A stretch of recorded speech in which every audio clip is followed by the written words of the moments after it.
Breaking news coming in. A shell flew into a high-rise building in Kyiv's Obolon at night. The 9-story building partially collapsed and there was a fire. That's the latest coming in at the moment. We're bringing you those visuals as well. If we have those visuals, let's play those out for you.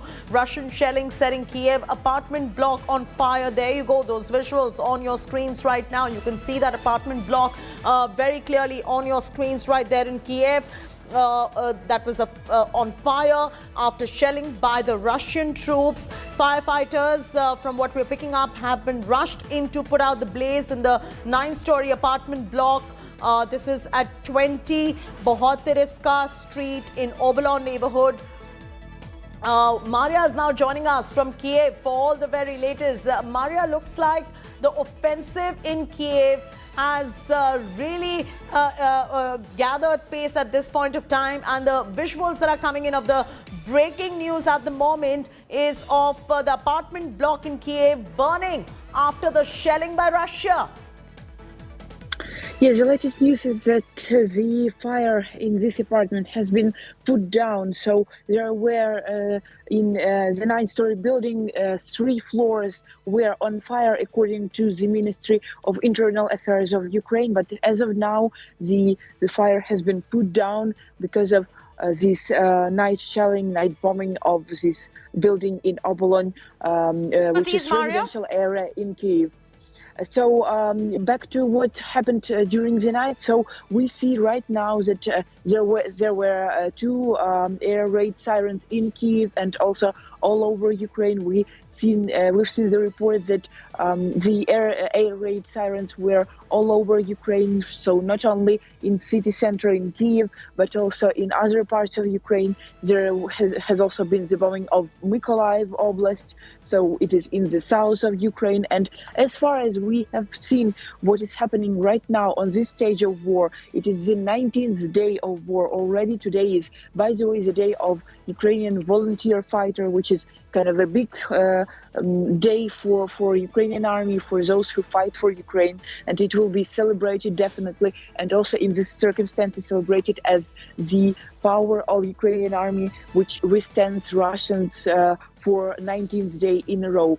As we've seen, Putin has shown that not everything goes according to plan. So the offensive, which was supposed to be a very short one, in 3 days, the offensive was supposed to happen, but right now it's the 19th day and no success in capturing the strategic places such as a city center or capital of Ukraine, Kyiv. So right now, the world is looking at these terrible images of bombings and shellings, of aftermath of these terrible airstrikes, air attacks. We see the attacks not only on Kyiv, not only on eastern parts, eastern regions, eastern cities of Ukraine, such as Kharkiv, such as also Mariupol, which is very close to Russian border. But we have seen yesterday the attack on Yavoriv military base, which is less than 20 kilometers from the border with Poland, from the border with NATO country. And so far we have seen that NATO doesn't show willingness to close the sky. It is one of the most important demands of Ukrainian governments, the plea of Ukrainian president to close the sky over Ukraine, to help the Ukrainian army stop the airstrikes from Russians. But NATO still holds back from this. Also, the decision to give the aircraft, defensive aircraft, MiGs from Poland also has been postponed, as trying to deal with the fears of NATO entering the war and turning this war of Russia in Ukraine into the third world war. But so far we have seen the reactions of the foreign community as in sanctions on Russia, and also in also offering more weapons to Ukraine, yes, not in military assistance, but in providing weapons such as NLAWs and javelins, which are now largely used in Ukraine in this war with Russia.